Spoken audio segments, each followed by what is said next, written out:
they want to make the most important component sexuality. And so the question then becomes, is that legitimately the most important component of somebody's identity? Or are there other pieces that are perhaps more important? Maybe I'm a Chiefs fan. Welcome to Calvary Conversations. My name is Sean LePage. I'm the chairman of the Ministry Studies Department here at Calvary University. Thank you for joining us. I've got my fellow Calvary Conversations host joining me today for a conversation. Gentlemen, thank you for joining us. Good to be here, Sean. We've got from on my screen, left to right, we've got Josh Paxton, Dr. Joshua Paxton. I'm still not used to that, but Dr. Joshua Paxton from the Intercultural Studies here at Calvary, Dr. Mike Dodds from the Seminary Ministry Studies, and Tim Haynes in the head of the English department, yep. and T. Saul and other things. And so it's good to have you with us, gentlemen. You bet. We are going to discuss perhaps the most talked about subject of our time, at least in recent discussions, and so we just felt like there just hasn't been enough said about this, and so we need to weigh in and share our thoughts as well. But the issue is identity, and it's again one of the most talked about conversations of our time, but it's not often looked at through the lens of the biblical worldview, and frankly, that is the most critical way to approach this subject. So I want to introduce this by sharing with you a quote from an author named Nancy Pearcey, and she has written a book called "Love Thy Body," and she explores some of the issues behind the cultural conversations of our time.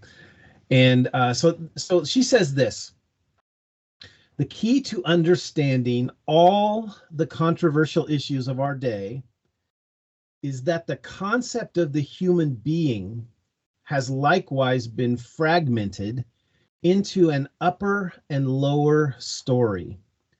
Secular thought today assumes a body-person split, with the body defined in the fact realm by empirical science, something that Francis Schaeffer would have called the lower story. And Pearcey says the person is defined in the values realm as the basis for rights, and that would be in what Schaeffer called the upper story. So she says this dualism has created a fragmented view of the human being, in which the body is treated as separate from the authentic self. And so what you have here is this split between, and really it's so informative, because you hear people out there debating the whole issue of, say, for example, transgenderism, where someone feels like they're the opposite gender. And so then you have people maybe of a more conservative bent who are debating whether science proves that this person is a male or a female. But in reality, they're not understanding each other's worldview, and the worldview that we're dealing with here in our culture that is taking over, that is becoming the dominant worldview, is that personhood is separate from the fact that someone is a human being, from the fact that their science, their biological body says one thing, but their mind and their values and their beliefs tell them that they are something else. And so it's a critical thing to understand, is that this has been separated in the minds of many people. And so you hear people say something to the effect of, I am not my body. And so they've separated what we would say is their God-given biological body from who they really are. So, we don't think that the human being is in total our physical body, but that there's a strong connection that our bodies are important and valuable. So let me start with this question for you, gentlemen. Would you agree that the biblical worldview sees identity as something God-given rather than something that is fluid and related to our personal beliefs and feelings? That may be a softball to start with, but I mean, do we agree on this, that our identity is God-given? And if so, why do you believe that? Yes. Yes. Next question. No. All right. Because I just want to. I want to be the odd one out. Oh no. Here, sorry. Sean, as you were saying that, I couldn't help but think, right? Ecclesiastes. Solomon writes Ecclesiastes. There's nothing new under the sun, and what you are describing is almost a perfect description of Gnosticism in the New Testament. And I mean, it's essentially the same thing about how what we do with our bodies doesn't matter related to our spiritual nature, because they're two separate things. And so it's not a new philosophy. It's something that's been around for a long time. Yeah. It's actually kind of new for Western culture, though, for Western civilization, because Western civilization was so heavily influenced by the biblical worldview that there was, the person, human beings were seen as a unified whole of our bodies, along with our spirits and our minds and our feelings and our beliefs. That was all connected, but now it's being separated in a really unprecedented way for Western civilization. Mike, what were you going to say? Yeah, I was just agreeing with Josh, but adding into it, there's a discussion about where is this coming from and why is this happening in our culture at this time? And others point back to, times back in history where identity was removed from people. Okay, there's another issue, but my mind went to, you're asking about our bodies. Romans 1, we turn there, and what's the problem that's evident in the world? Well, we've rejected God in creation. We rejected his revelation. An interesting statement, though. I'm reading New American Standard, Romans 1:24. Therefore, God gave him over to the lusts of their hearts to impurity, so that their bodies would be dishonored among them. And then he describes that the issues of walking away from a biblical worldview are going to be lived out. And unfortunately expressed in our bodies there.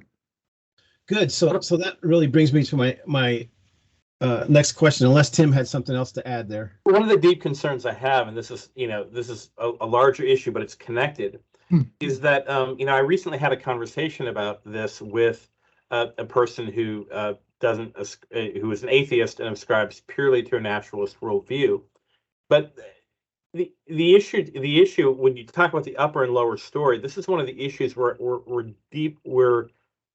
of the deep issues we're having issues, I think, as a culture resolving, because there is so much about naturalism and the evolutionary story that appeals to the lower story, right? This sort of empiricism that says we simply are a product of natural forces, and that is all that we are.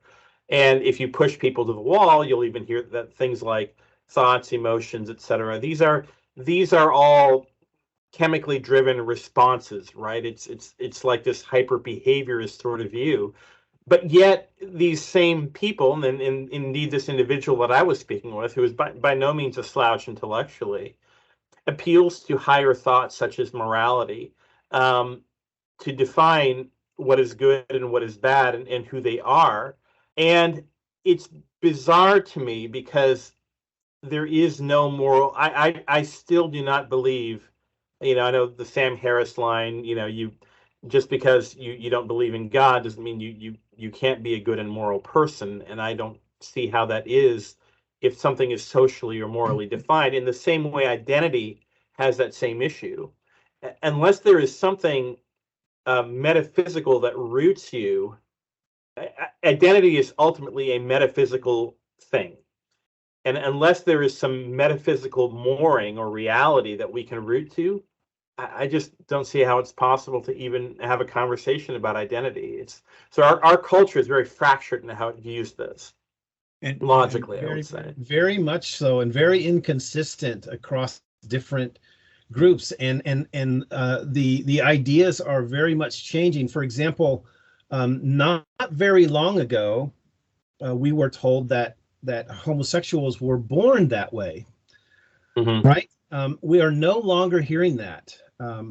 That is no longer something that the LGBTQ community promotes, because they're now saying, and I'll get away from saying they want to do this, or what their motives are. I'm not going to get into their motives, but what we are hearing from them now is that sexuality is fluid, and if it becomes something that, that they were born homosexual, then that has to be their pattern of life for the rest of their life, and they can't suddenly become bisexual or whatever. That they have to, if it's true that they're biologically born homosexual, then they must be a homosexual the rest of their life.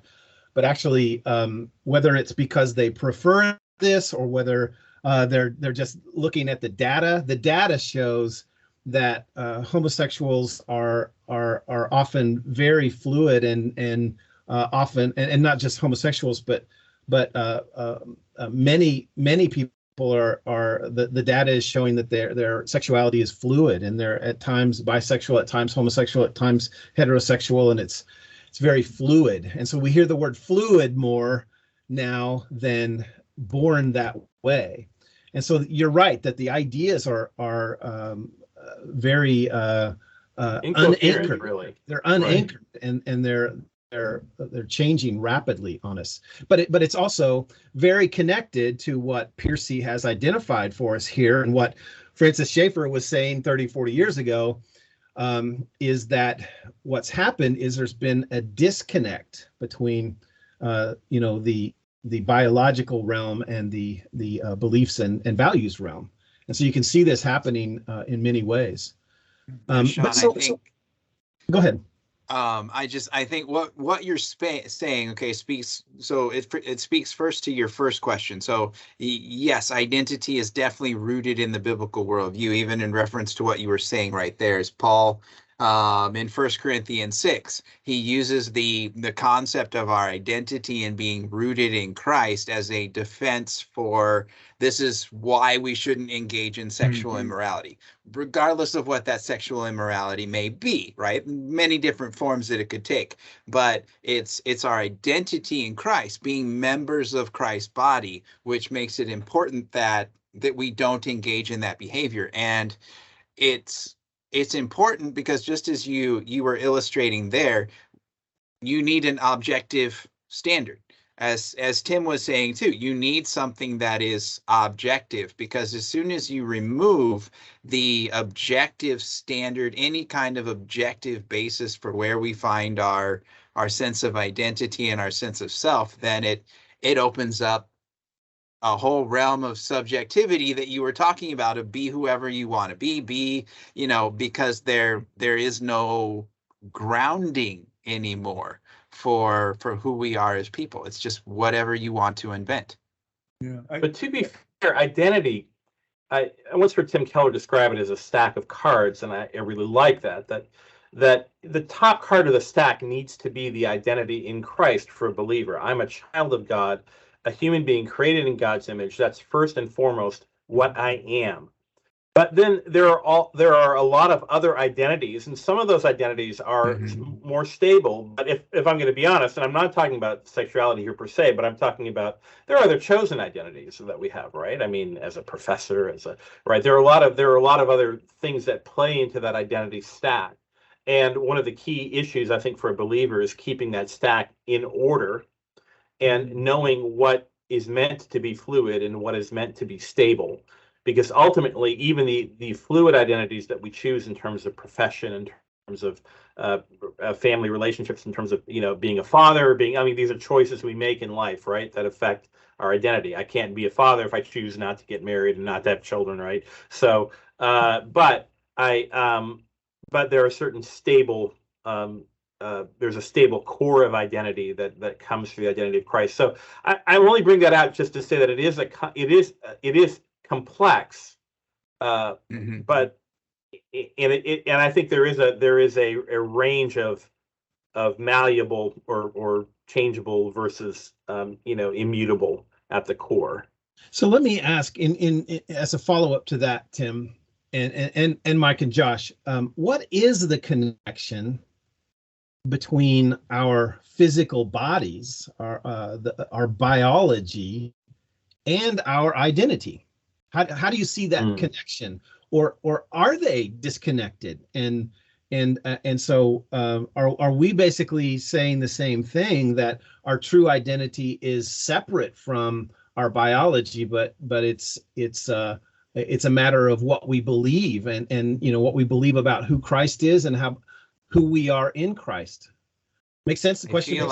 I feel that in true teacher nature, I need a whiteboard to be able to fully illustrate the answer to this question. But all right, calm down, Sean. I think I picture it as a massive Venn diagram.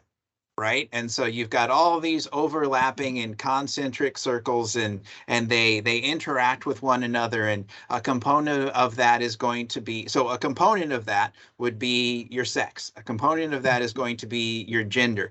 But a component of that is also going to be your nationality. It's going to be your religion. It's going to be how you were raised. It's going to be your parents. It's going to be, right, this humongous, all these overlapping pieces. And in the core of that is your identity. And so all of them give information, and they give a component of what that identity is.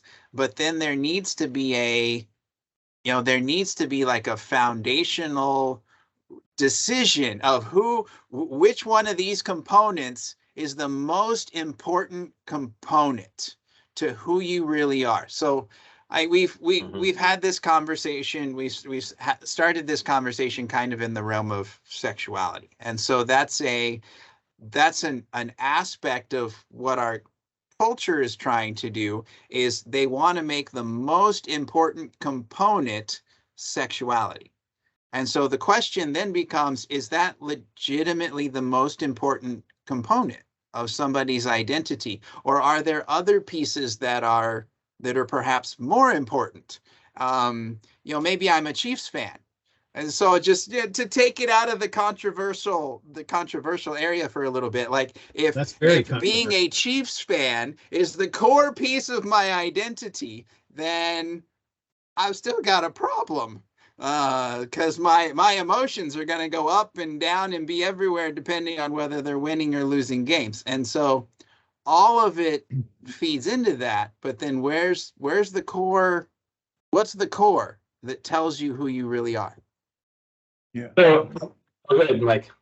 I was listening to a presentation the other day on transhumanism, and just that thinking that's out there in the culture. And not to introduce another topic, but I think it's related, because I was wondering what's going on. And in the midst of that presentation, they talked about an agenda by some in our culture, and again, I don't know how much that is, for removing a sense of identity from people. And one example they gave is, why do you have drag queens story hour? They go into 3 and 4 and 5-year-olds, and it's to confuse, and this is what the person was saying, confuse identity. And how does that play into transgenderism or transhumanism? It's because there are some that envision a time when we are not what we are physically, biologically, and now there's two elements going on. One is trying to confuse people and their identity, but here's another one where they're foreseeing we need to think differently about our identity. We can be a man-machine type thing. Now, I don't understand all that, but it's a little crazy. So what you're saying, Josh, is there a fundamental, is something hardwired into all of us that I'm just sort of changing the superstructure on the outside, but I'm really not changing what I am as a person. And Scripture says we are in the creation account. The biological terms that are used, you can't get away from it. It's not a as you look back at church history, and one of the struggles the church had with the early church history was Jesus a human being? Well, John in 1 John says, if you don't confess Jesus as come in the flesh, oh wow, so he incarnated God, and you put all the thinking together, and there's something that's going on here that we can't change who we are, but we sure try. Mike, that's a good point, isn't it? That throughout at least throughout church history, there's been this tendency to treat the body as lesser or less important versus the spirit and the soul. And that's how people, in fact, justified all kinds of sin, was by saying, well, that's just kind of this lower story. That's just what I do with my body. That's not really connected to, and that's a Gnostic idea, I believe. So it is something that's happened historically before, right? Yeah, I mentioned earlier that what did Hitler do? He tried to remove a person's sense of identity. Yeah, to control them. Dehumanize the Jews. Yeah. Or people with Down syndrome, or the gypsies and whoever else. That's right. Racism. They were not persons. If I could get to that question about what the stable core is for a believer, I think it's interesting that to be fair, Charles Taylor is a Catholic, but the philosopher Charles Taylor, talks about in his book Sources of Self, how self has to be tied to our concept of self is always tied to what he called morality. I think a better word to have used would have been value. It's tied to whatever we define as good. Listen to how people talk about themselves. I am, right? Profession, father, sexual orientation, a rebel. You see, you hear value words sometimes, or at least there are even those other like professions, etc. They have value ideas laden to them.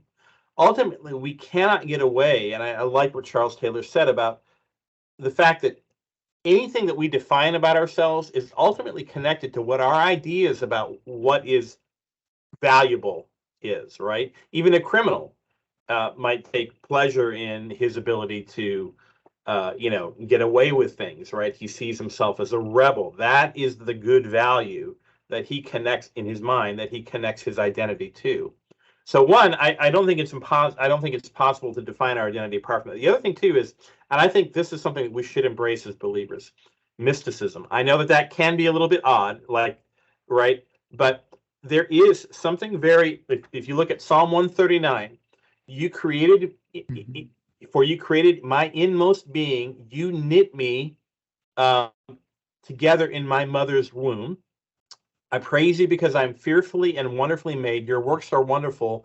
I know that full well. My frame was not hidden from you when I was made in the secret place. When I was woven together in the depths of the earth, you saw my unformed body. All the days ordained for me were written in your book before one of them came to be. Okay, so who are we? We're creations of God. What does that mean in essence? We're made in God's image, yes, but there's a wonderful degree to which I gladly say I don't fully understand all that. Who we are is mysterious and amazing. And I think that's great. And I think that this is the problem with eliminating the upper room. We eliminate mystery. We get everything down to the rational level, and life is no fun. I really think it isn't. I mean, I think Christians have the ability to enjoy who they are and enjoy this world because of our deep rootedness in an identity, in the fact that God created us, and in the fact that in the end, we don't even fully understand what that means. But it's beautiful. and we embrace it for what it is. Does that make sense? Yeah, I like what you're saying, Tim. I think I would be picky, and I would not use the word mysticism for that. I would call that just mystery. There's a lot of mystery here when it comes to our identity and who we really are. But I think what the biblical worldview is, and maybe this means we need to have a second conversation about this. But I agree with Nancy Pearcey that the biblical worldview is that our identity is that all of that is integrated, and it's maybe what Josh was trying to say with his Venn diagram was that our identity, that our beliefs and the spiritual realm and the mysterious part of our inner person is integrated with the physical and the biological, and that's how God has made us. In fact, we will live for eternity in physical bodies. We're not, at some point going to get to just shed bodies and live as disembodied spirits for eternity, and that's like some sort of Christian nirvana or something. We will live in physical bodies for all of eternity. So it's all integrated, and I think that's the mistake that's happening culturally, is that we're separating those two so much that someone can say, I'm not my body, I am something completely different than my body. This is another topic we need to delve into. We're going to, because it affects how we live the Christian life. And when we separate what we believe from the physical world, and I believe the Western Protestant Church has done this to a great degree in its zeal to separate faith from works. I think often separates the spiritual world from the physical world in an unhealthy way. Good, and I'll take it another step further. I'm sorry I'm doing all the talking here, but I think it impacts the way we engage the world on this conversation, because instead of saying you're wrong, you're screwing up the biblical picture here, what we can say to them is, you actually have a low view of the body. You have a view of the body that makes it completely unimportant and completely malleable. If you feel like you're a different gender, you can have a surgery and somehow become a different gender. No, that's not the case. The Christian worldview has a very high view of the body, and that's a whole different conversation than you're wrong, we're right. That is maybe still not an easy conversation to have, but it's a very different conversation. Mm-hmm. Yeah. So I think to piggyback, just to piggyback a little bit more off of what Tim was saying about the mystery aspect of it, and this is a passage that I use frequently in class, and I'll be honest, it's one that I still struggle a little bit to comprehend. But in Acts 17, Paul is speaking to the Areopagus, the men at Mars Hill, and he makes this defense to them about the nature of God and who God is, and he says some very interesting things. So verse 24, the God who made the world and everything in it, being Lord of heaven and earth, does not live in temples made by man, nor is he served by human hands as though he needed anything, since he himself gives to all mankind life and breath and everything. Okay, that's setting it up for these next two sentences.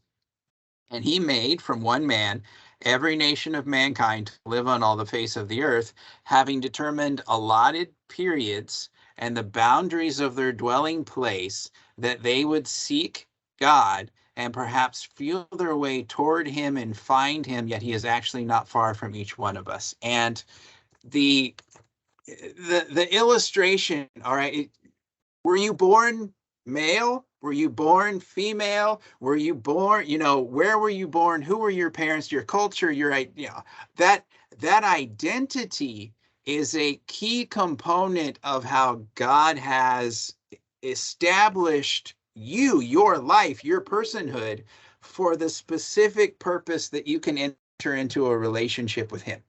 Mm-hmm.